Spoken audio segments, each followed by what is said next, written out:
aquí con Pablo Herlanz, de Democracia Real Ya, y lo primero es un poco por qué nace Democracia Real Ya. Sabemos que nació en el contexto de las protestas del 2011, pero ¿con qué objetivos nace Democracia Real Ya? Bueno, Democracia Real Ya al principio tenía unos objetivos más bien que podríamos calificar de lo que se llama burdamente reformismo, es decir, queremos más democracia, no solo democracia, eso era un punto de lo que exigíamos, queremos una economía más social, etcétera, etcétera. Pero realmente la evolución, cuando se constituyó la asociación, el objetivo ya es más rupturista, es decir, es un objetivo radical de fondo, que eso quiere decir ir a la raíz de la situación, aunque seamos moderados en las formas o cómo nos explicamos y cómo actuamos. Pero claramente el objetivo fundamental es hacer un proceso constituyente, que ahora está muy de moda, lo dicen muchos partidos, pero nosotros lo llevamos diciendo 3 años. ¿Por qué un proceso constituyente? Porque este país, tal y como está estructurado, tal y como está convertido de mugre, es decir, todo al final se utiliza ahora mismo, está muy de moda el término casta política, pero no es que sea la casta política, ellos son meros transmisores de las verdaderas correas del poder, de las oligarquías. Para poder acabar con eso, ahora mismo no puedes cambiar un gobierno, es decir, una situación tan absurda como la de Grecia, cuando el señor, parece que fue, ¿cómo se llama el del paso? Papandreou, se le ocurrió que a lo mejor había que salir del euro porque es que ya no podían aguantar más la asfixia económica que tenían. En cosa de 48 horas fue sustituido por un señor a dedo desde Bruselas, y eso sin que el país reventase. Lo mismo ocurrió en Italia, y según cuenta Zapatero en sus memorias, que ya lo podría haber contado en su momento a la cara a los españoles para que pudiésemos decidir si estamos de acuerdo o no, a él le amenazaron con lo mismo si no hacía el cambio de la Constitución. En esta situación está claro que hay que crear otra vez poder desde la base, hay que romper el sistema, y esto significa no llevar a una revuelta ni a nada caótico, es sencillamente estructurar un nuevo Estado desde cero, llegando a un acuerdo entre todo el Estado de qué queremos exactamente, qué servicios queremos garantizados, qué elementos queremos que se cubran, qué está para nosotros por delante, la dignidad social de la gente, la protección de los ciudadanos, o preferimos directamente que cada cual se las arregle a su manera, que es lo que el liberalismo en concreto está intentando imponer. Dicho así, puedes decirme, muchísimas organizaciones tienen el mismo objetivo. Lo que pasa es que nosotros quizás hemos preferido no jugar tanto a la guerra relámpago de la política, entre comillas guerra relámpago, porque, por ejemplo, te voy a citar a Podemos, estando muy de acuerdo en su programa y en sus formas y en muchas de las cosas que dicen, al final carecen de proyecto. Quiero decir, por lo menos no se sabe cuál es el proyecto, porque para Podemos ahora mismo es fundamental ganar las elecciones, porque saben que esta situación no se va a dar muchas veces. ¿Qué ocurre? Que la realidad está en que si tú ahora mismo quieres llevar cualquier agenda mínimamente progresista, tú no puedes aplicar ciertas políticas como nacionalizar sectores estratégicos. Es lógico que se nacionalice el sector eléctrico, por ejemplo. No tiene sentido que se esté fijando el precio de la luz según especulación. ¿Cómo vas a hacer eso si te van a cortar la financiación externa? Si el Estado no se puede autofinanciar, eso va a implicar tarde o temprano la ruptura con el euro. Y no es una cosa que yo no sé por qué da tanto miedo hablarla en España.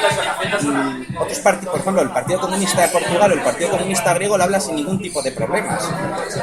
Al no hablarse claramente, lo que se está dando pie es a que la extrema derecha utilice ese tipo de discursos para ganar votos, no porque lo vaya a hacer realmente. Entonces, claro, para mí esa es la cuestión. Si te sales del euro, la situación inicial va a ser muy complicada y se va a pasar mal, pero por lo menos hay luz al final del túnel. Para poder hacer eso tienes que empezar a la gente a concienciarla de la necesidad de por qué hay que hacer eso, que no se trata de una cosa de porque me apetezca o porque me gusta volver a la peseta porque la echo de menos. No van por ahí los tiros, va porque si quiero crear una banca pública para poder financiar lo que yo considere como Estado, es decir, lo que la sociedad considere, no queda otra. En este tema quiero decir, creo que la mayoría de las organizaciones políticas están estafando a la gente en cierta manera, pero tanto unos como otros, es decir, cuando dicen en plan, vamos a recuperar la soberanía, pero ¿cómo vas a recuperar la soberanía si no tienes capacidad de establecer políticas monetarias? Si a la mínima que intentes cambiar cualquier cosa fiscal te van desde Europa o desde Bruselas, como prefieras, a imponer otra cosa. Y la convergencia económica es imposible, es decir, un país tan industrializado como Alemania, con países que estamos como el nuestro, que precisamente requiere una reindustrialización, los conflictos que hay muchas veces entre regiones de España, es decir, cuando muchas veces parte de la burguesía catalana insulta a los andaluces, dicen que es que son subsidiados, no se dan cuenta que eso no es una cosa culpa de España o culpa del propio gobierno, es que eso viene impuesto desde fuera, no nos dejan desarrollarnos. Ahora mismo se ocurren situaciones que son totalmente surrealistas. Aquí se producen tomates y naranjas que son buenísimas, pero se tiran al mar para que no haya excedente de producto y se prefiere traer de países que se está pagando mano de obra esclava. ¿Por qué? Porque el libre mercado así lo dice, los precios son más baratos, etcétera, etcétera, etcétera.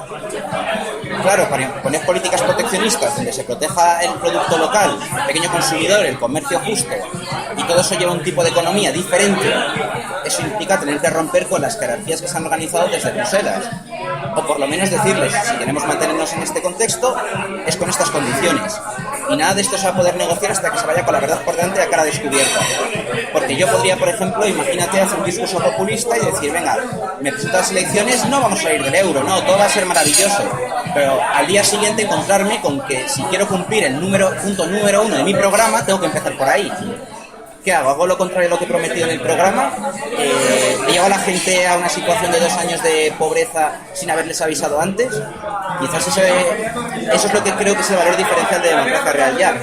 Y hay que decir que antes del surgimiento de otras formaciones políticas, después de haber puesto la querella a 30 y pico diputados por el cobro de dietas ilegales, o sea, bueno, más que ilegales, poco éticas, porque tener una casa en Madrid, o 2 casas o 3, y estar cobrando dinero por alojamiento es bastante lamentable, es una falta de respeto hacia el resto de los ciudadanos.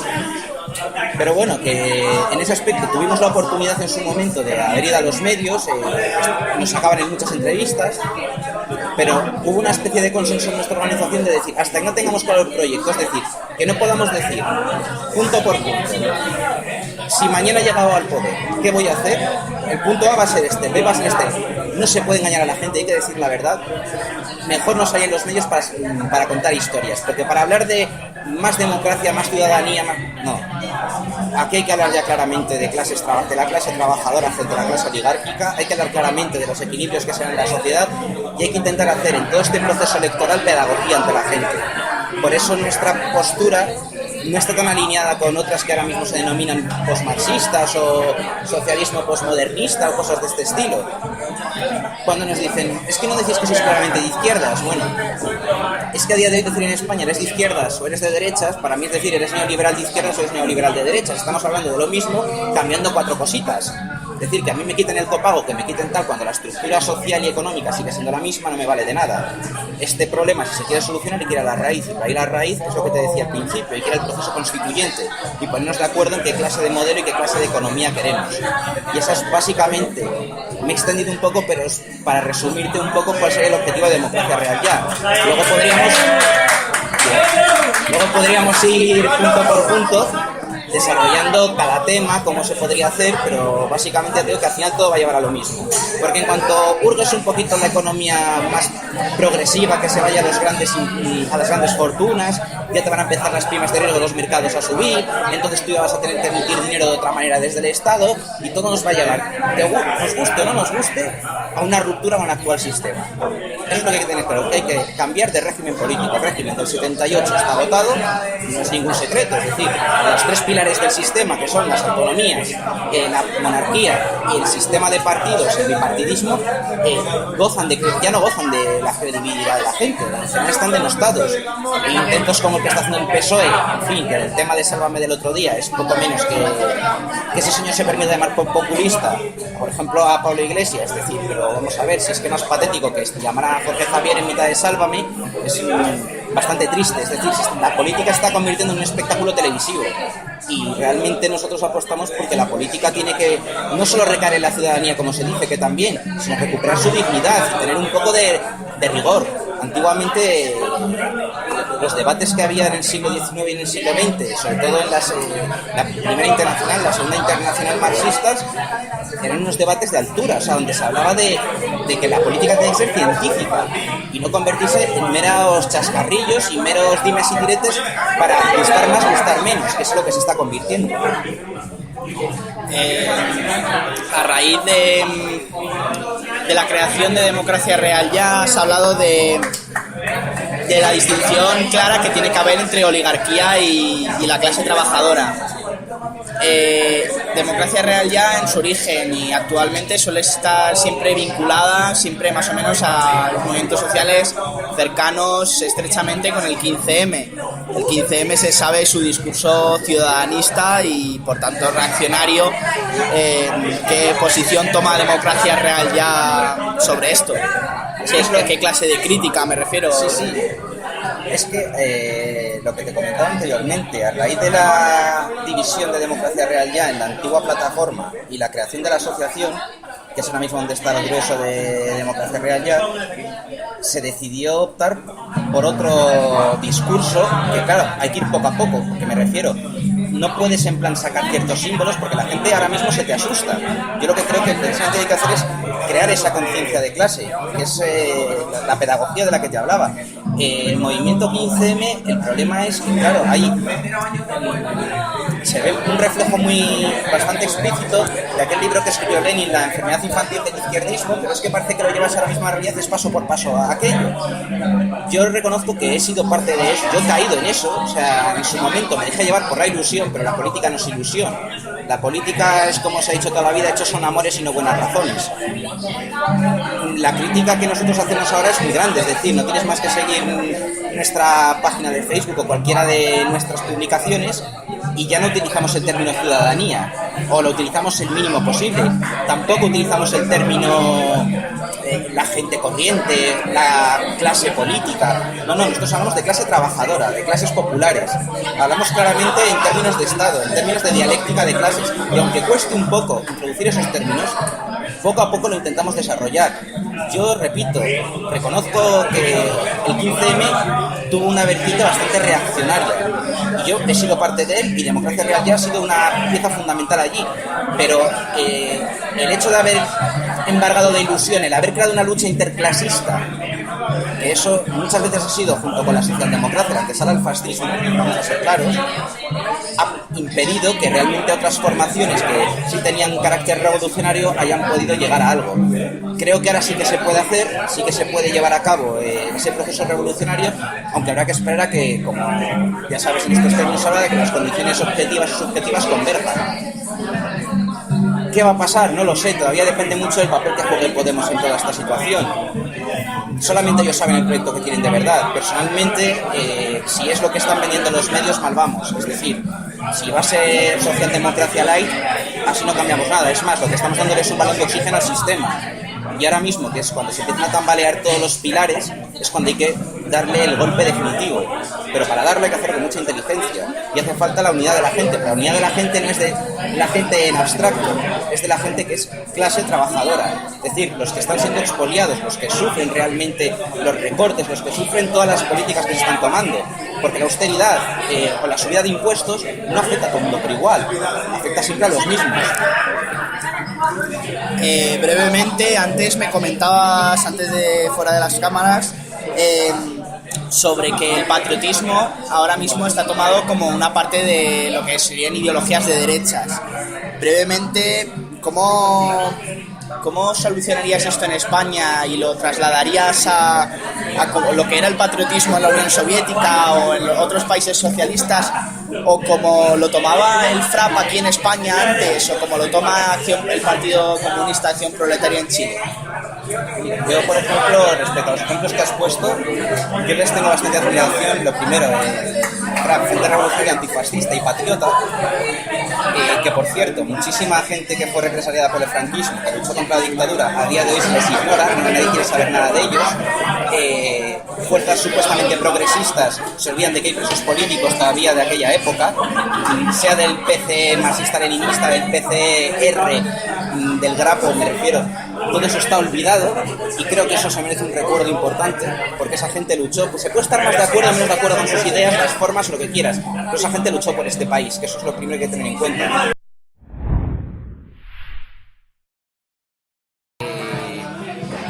Lo que vengo a decir decir es que tú me comentabas antes también cómo se podría conseguir un patriotismo como el que había en la Unión Soviética. Precisamente eso hay que tomarlo como referencia, es decir, esa derecha que cuando yo era Unión Soviética les entran todos los males y todos los terrores, deberían pensar que igual el socialismo, si quieren que España siga unida, es la única solución.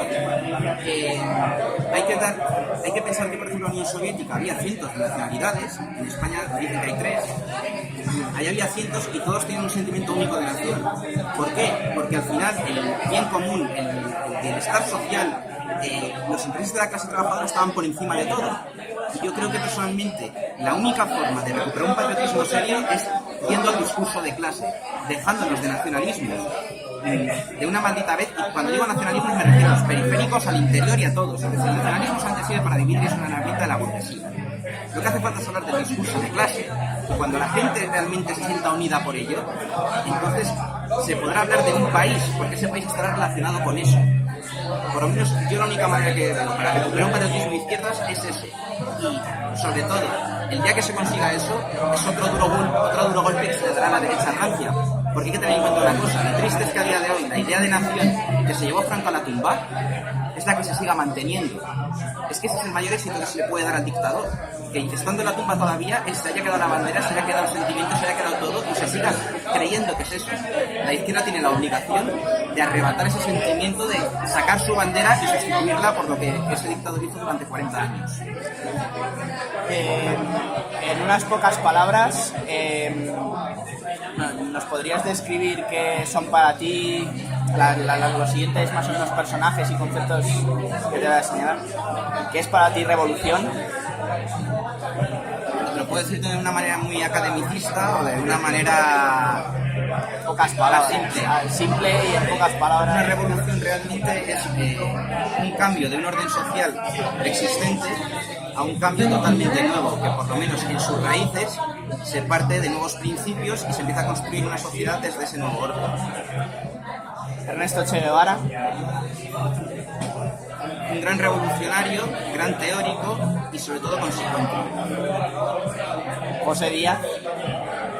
Un verdadero patriota, probablemente los mejores secretarios generales que ha tenido el PCE y persona que recomiendo encarecidamente leer sus discursos para que la izquierda empiece a entender qué es lo que es la izquierda. Cayo Lara. Creo que tiene muy buena intención. Stalin. 24. Puedo discrepar en ciertas formas, pero lo que sí que no voy a negar es que desde luego es la última persona con la que pudo sobrevivir el marxismo-leninismo. A partir de él, todo lo que viene no son más que conatos de meter el neoliberalismo y a fin de cuentas que el revisionismo, sus distintas versiones, se consiguiesen establecer y acabar con el sueño socialista. Santiago Carrillo. Eurocomunista, creo que lo dice todo. Bueno, ya para ir terminando, estuvimos hace una semana exactamente con Tassi Oliver de Izquierda Abierta y le quiso dejar una pregunta a Democracia Real Ya como responsabilidad respecto a movimientos sociales que tiene él dentro de Izquierda Unida. Él lo que quiso preguntar es ¿cuál es su próximo objetivo? ¿En qué están pensando para liar de nuevo el taco, no? Porque cívicamente lo liaron y tuvieron su esplendor. ¿En qué están pensando ahora para liar de nuevo el taco? ¿Alguna movilización masiva ciudadana, alguna iniciativa a través de las redes para liar el taco de nuevo? A ver qué hacen.